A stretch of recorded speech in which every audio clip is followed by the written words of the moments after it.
नमस्कार दोस्तों, स्वागत है आपका फोकस 80 रेलवे यूट्यूब चैनल पर। दोस्तों मैं आज आप लोगों के लिए कुछ यूनिक चीज़ें लेके आया हूँ।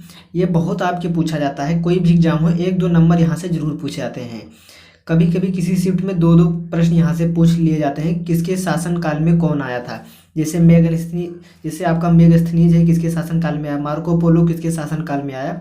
तो इन सब चीज़ों पे हम आज शॉर्ट ट्रिक से आप लोग याद करा देंगे, आप लोग कभी भी नहीं भूलेंगे। कोई भी एग्जाम देने जाएंगे आपको याद रहेगा, बस आप देखेंगे ऑप्शन को देखते ही टिक कर देंगे कि हाँ इसका ये होगा। तो आप लोग पूरा वीडियो लास्ट तक देखिएगा, आपको बहुत अच्छे से समझ में आने वाला है कि ये चीज़ें कैसे होंगी। चलिए आज के हम इस सेशन को आप लोगों के लिए अच्छे से कराते हैं। जैसे ये है क्वेश्चन नंबर फर्स्ट हमारा, ये पूछा गया है जो आपका है क्वेश्चन नंबर 1 है, मेगास्थनीज किसके शासनकाल में आया था।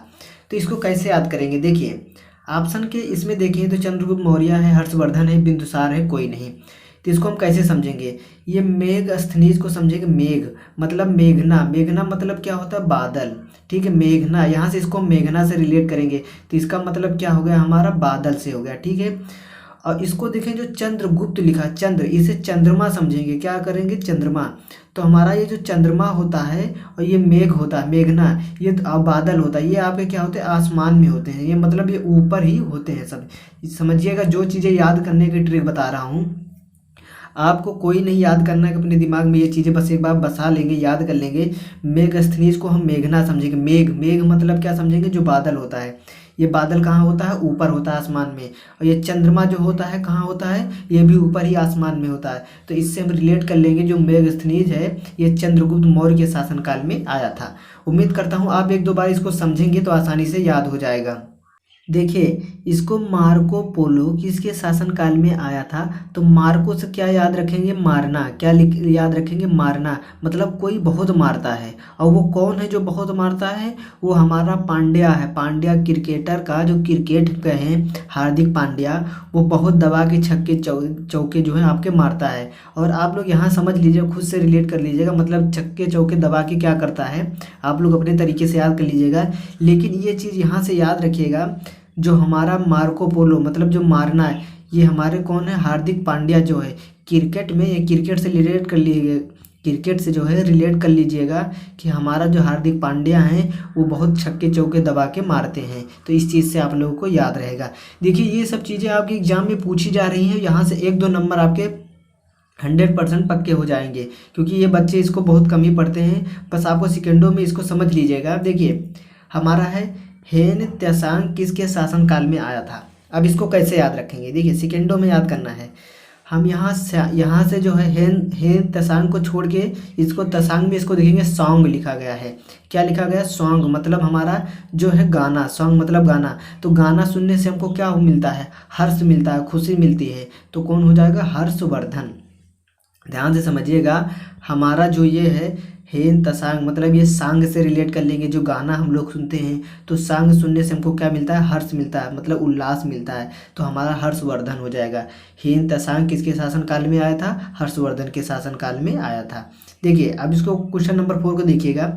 मैं आपके लिए बहुत इंपॉर्टेंट चीज़ें लेके आया हूँ, आप लोग इसको जरूर एक दो बार वीडियो को आप लोग देखिएगा, आपको अच्छे से समझ में आ जाएगा। देखिए क्या है, अल बरूनी किसके शासनकाल में आया था। क्या है, अल बरूनी किसके शासनकाल में आएगा। देखिए अल से याद रखेंगे जो आपके ईश्वर होते हैं, अल्लाह। ठीक है, क्या याद रखेंगे, जो ईश्वर होते हैं अल्लाह। तो उसके क्या है, लोग कहते हैं ईश्वर के दो बंदे हैं। क्या है, दो बंदे हैं, मतलब ईश्वर के दो बंदे हैं।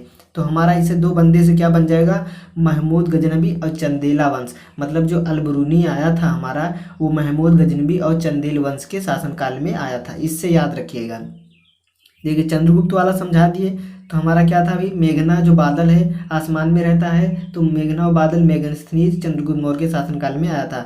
अलबरूनी को किसे याद रखेंगे, यहाँ से समझेंगे अल्लाह जो ईश्वर होता है उसके दो बंदे होते हैं, महमूद और आपके चंदेला, ये दोनों हैं जो इसके बंदे होते हैं। तो यहाँ दो लोग हैं ना, इसके दो लोगों के शासनकाल था, महमूद गजनवी, चंदेला वंश।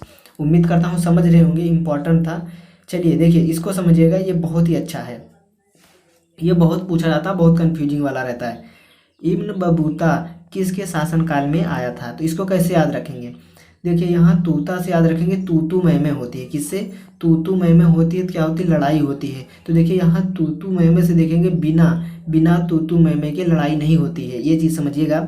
यहाँ बिन से क्या याद रखिएगा, कहीं भी अगर आपके एग्जाम में दिख जाता है मोहम्मद बिन तुगलक, यहाँ बिन से याद रखिएगा बिना, और यहाँ याद रखिएगा तू बिना तू मैं से लड़ाई नहीं होती है। अपने तरीके से याद करिएगा, ये याद करने का वो एक तरीका बता रहा हूँ, इससे आप लोग कभी भी भूलेंगे नहीं। एग्जाम भी देने जाएंगे तो वहाँ याद रहेगा। आप अगर रट के जाते हैं इब्न बतूता याद रखेंगे, मोहम्मद बिन तुगलक ऐसे याद रखेंगे तो वहाँ जाके भूल जाएंगे। लेकिन अगर ये समझेंगे तो यहाँ देखेंगे कि ये इब्न बतूता क्या है, हमारा मतलब बिना क्या होता है, बिना तू मैं की लड़ाई नहीं होती है। तो इसका क्या हो जाएगा, यहाँ बिन से बन जाएगा बिना, और यहाँ तूता से बन जाएगा बिना तू मैं से लड़ाई नहीं होती है। इब्न बतूता क्या हो गया था आपका, मोहम्मद बिन तुगलक के शासनकाल में आया था। उम्मीद करता हूँ ये समझ गए होंगे। देखिए हमारा इसको देखिएगा, फाहियान क्या है, फाहियान किसके शासनकाल में आया था। इसको कैसे समझेंगे, फाहियान किसके शासनकाल में आया था।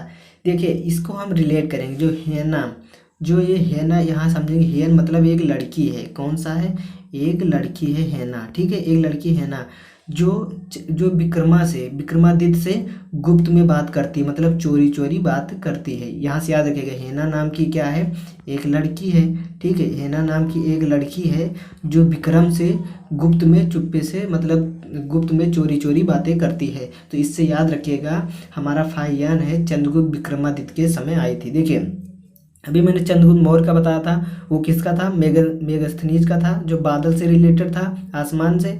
और यहाँ है चंद्रगुप्त द्वितीय विक्रमादित्य, ये किससे है, फाहियान एक लड़की से रिलेटेड है। तो ये चीज़ आप लोग याद रखिएगा, ये सब चीज़ें पूछी जाती हैं और बहुत सारे बच्चे जो हैं इसको छोड़ देते हैं। हम बहुत तरीके से आप लोगों को समझा रहे हैं।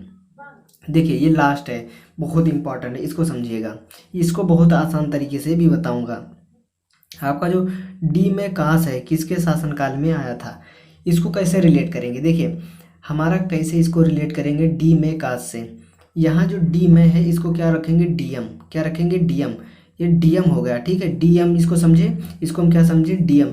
तो हमारा जो डीएम होता है, ठीक है, ऐसे लिख सकते हैं डीएम। हमारा जो डीएम होता है उसका जिला जो होता है उसके अंदर सारा जिला आ जाता है, मतलब जो सारे ज़िले के जो लोग रहते हैं, आपकी तहसीलें रहती हैं, जो देखभाल करता है, मतलब सारी चीज़ें देखता है। तो ऐसा देखेंगे सारी चीज़ें से रिलेटेड कौन सा शब्द है, तो हमारा एक है सार, बिंदुसार, मतलब जो डीएम रहता है उसके अंदर सारा काम आ जाता है, उसके ज़िले का वो सारा काम उसको देखता है। समझिएगा क्या बताने की कोशिश कर रहा हूँ। जो आपका डीएम होता है, ठीक है, यहाँ से याद रखेंगे जो डीएम दिख रहा है ना, डीएम जो होता है उसका जिले का जो सारा कारोबार आता है वो उसी के अंडर आता है। तो बिंदुसार हो जाएगा। डी में कास किसके शासनकाल में आया था, बिंदुसार के।